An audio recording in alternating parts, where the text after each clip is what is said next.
Segundo livro das Crônicas, capítulo 30. A comemoração da Páscoa. Depois disso, o rei Ezequias enviou mensageiros por toda a terra de Israel e de Judá, e mandou cartas para o povo das tribos de Efraim e de Manassés, convidando todos para virem ao templo em Jerusalém, a fim de comemorar a festa da Páscoa em honra do Senhor, o Deus de Israel. O rei, as altas autoridades e os moradores de Jerusalém tinham concordado em comemorar essa festa no segundo mês do ano, porque não tinham podido fazê-lo no tempo marcado, isto é, no primeiro mês. Isso porque os sacerdotes que se haviam purificado eram poucos, e o povo não se havia reunido em Jerusalém. O rei e o povo acharam bom o seu plano. Resolveram espalhar a notícia pelo país inteiro, desde a cidade de Berseba, no sul, até a tribo de Dan, no norte, convidando todos para virem a Jerusalém, a fim de tomar parte na festa da Páscoa em honra do Senhor, o Deus de Israel. Pois já fazia muito tempo que a Páscoa não era comemorada de acordo com o que estava escrito na lei. Os mensageiros obedeceram à ordem do rei e levaram as cartas do rei e também as cartas das altas autoridades por toda a terra de Israel e de Judá. Elas diziam assim: Povo de Israel, voltem para o Senhor, o Deus de Abraão, de Isaque e de Jacó. E assim ele voltará para vocês que escaparam do poder dos reis da Assíria. Não sejam como seus antepassados e como seus patrícios, que foram infiéis ao Senhor, o Deus dos nossos antepassados. Foi por isso que ele os destruiu, como vocês estão vendo. Não sejam teimosos como seus antepassados, mas sejam obedientes ao Senhor. Venham ao templo, que ele separou para a sua adoração para sempre, e adorem a Deus, a fim de que ele pare de ficar irado com vocês. Se vocês voltarem para Deus, então os inimigos que levaram os seus parentes e os seus filhos como prisioneiros terão pena deles, e os deixarão voltar para casa. Pois o Senhor, nosso Deus, é bondoso e misericordioso e os aceitará se vocês voltarem para ele.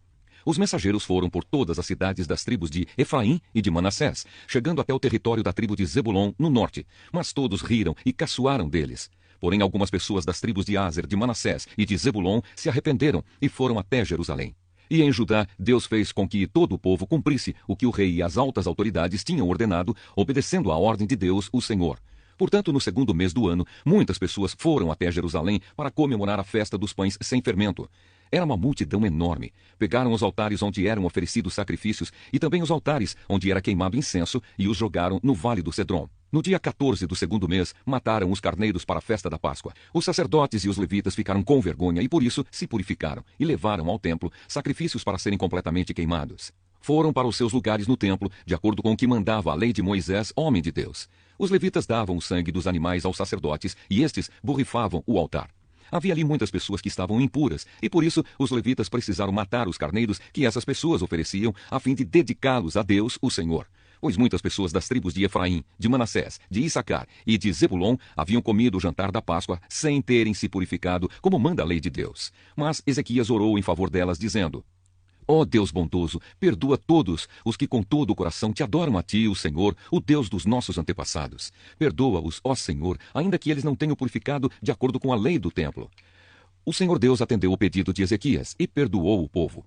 Durante 7 dias, todos os israelitas que estavam em Jerusalém comemoraram com grande alegria a festa dos pães sem fermento. Todos os dias, os sacerdotes e os levitas louvaram a Deus, tocando bem alto os instrumentos musicais sagrados. Ezequias elogiou todos os levitas que haviam dirigido tão bem o culto de adoração. Durante 7 dias, todos tomaram parte na festa, apresentaram as ofertas de paz e louvaram o Senhor, o Deus dos seus antepassados. Aí concordaram em festejar mais 7 dias, e assim fizeram com muita alegria. O rei Ezequias deu ao povo 1000 touros novos e 7.000 carneiros, e as altas autoridades deram 1000 touros novos e 10.000 carneiros para a festa, e muitos sacerdotes se purificaram. Assim todo mundo ficou alegre, o povo de Judá, os sacerdotes, os levitas, as pessoas que tinham vindo da terra de Israel e os estrangeiros que moravam em Israel e em Judá.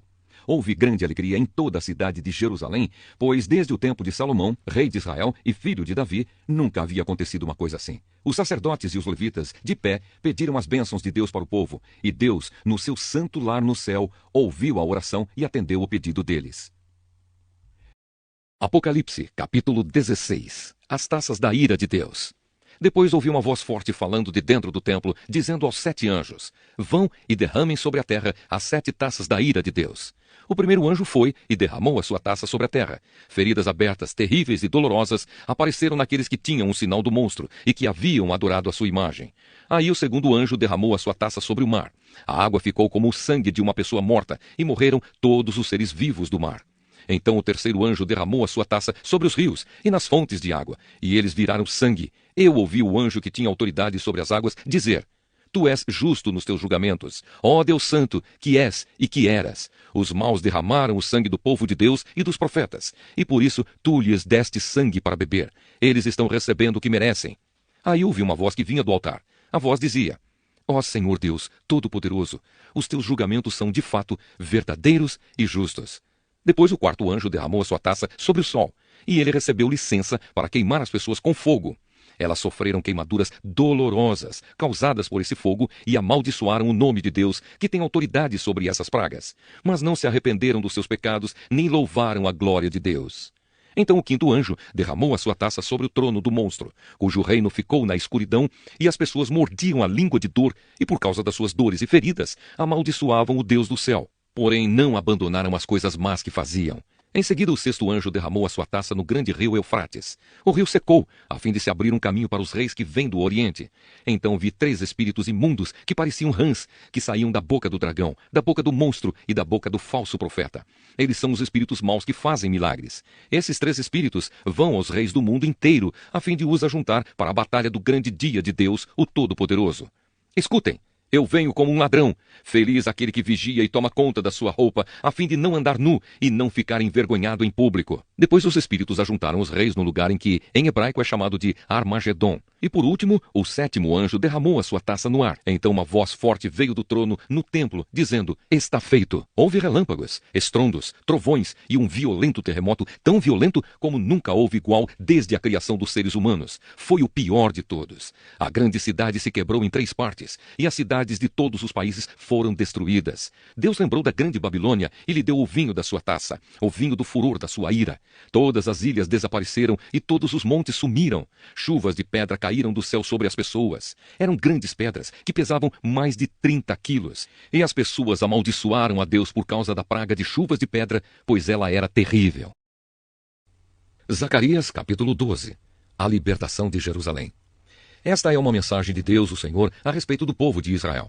O Senhor que estendeu os céus, firmou a terra e deu vida a todos. Diz: Eu vou fazer com que Jerusalém seja como um copo de vinho para todos os povos vizinhos. Eles beberão e ficarão bêbados. Quando eles atacarem Jerusalém, atacarão também as outras cidades de Judá. Mas naquele dia eu farei com que Jerusalém seja como uma pedra pesada para todos os povos.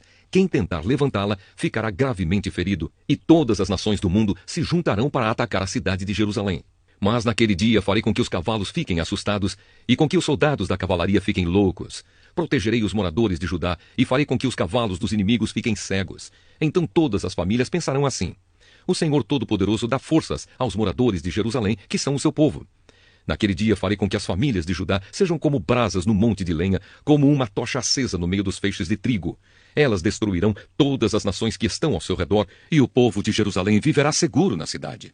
Eu, o Senhor, darei a vitória primeiro aos exércitos de Judá, a fim de que a honra que os descendentes de Davi e os moradores de Jerusalém vão receber não seja maior do que a honra que será dada aos outros moradores de Judá.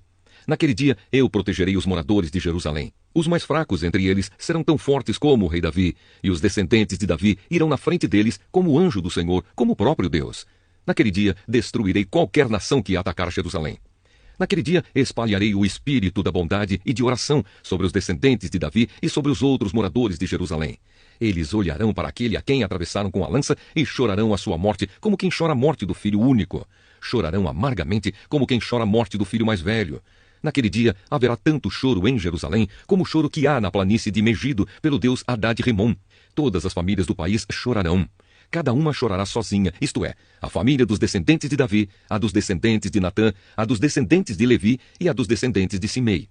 Cada família chorará sozinha. Os homens chorarão em um lugar e as mulheres em outro. Naquele dia haverá uma fonte jorrando água, e ali os descendentes de Davi e os outros moradores de Jerusalém poderão se lavar de todos os pecados e de todas as impurezas. O Evangelho de João, capítulo 15. Jesus, a videira. Jesus disse: Eu sou a videira verdadeira e o meu pai é o lavrador. Todos os ramos que não dão uvas, ele corta, embora eles estejam em mim. Mas os ramos que dão uvas, ele poda, a fim de que fiquem limpos e deem mais uvas ainda. Vocês já estão limpos por meio dos ensinamentos que eu lhes tenho dado. Continuem unidos comigo, e eu continuarei unido com vocês. Pois assim como o ramo só dá uvas quando está unido com a planta, assim também vocês só podem dar frutos se ficarem unidos comigo. Eu sou a videira, e vocês são os ramos. Quem está unido comigo, e eu com ele, esse dá muito fruto, porque sem mim vocês não podem fazer nada. Quem não ficar unido comigo será jogado fora e secará. Será como os ramos secos, que são juntados e jogados no fogo, onde são queimados. Se vocês ficarem unidos comigo e as minhas palavras continuarem em vocês, vocês receberão tudo o que pedirem. E a natureza gloriosa do meu Pai se revela quando vocês produzem muitos frutos e assim mostram que são meus discípulos. Assim como o meu Pai me ama, eu amo vocês. Portanto, continuem unidos comigo por meio do meu amor por vocês. Se obedecerem aos meus mandamentos, eu continuarei amando vocês, assim como eu obedeço aos mandamentos do meu Pai, e ele continua a me amar. Eu estou dizendo isso para que a minha alegria esteja em vocês, e a alegria de vocês seja completa. O meu mandamento é este: amem uns aos outros como eu amo vocês. Ninguém tem mais amor pelos seus amigos do que aquele que dá a sua vida por eles. Vocês são meus amigos, se fazem o que eu mando. Eu não chamo mais vocês de empregados, pois o empregado não sabe o que o seu patrão faz. Mas chamo vocês de amigos, pois tenho dito a vocês tudo o que ouvi do meu Pai.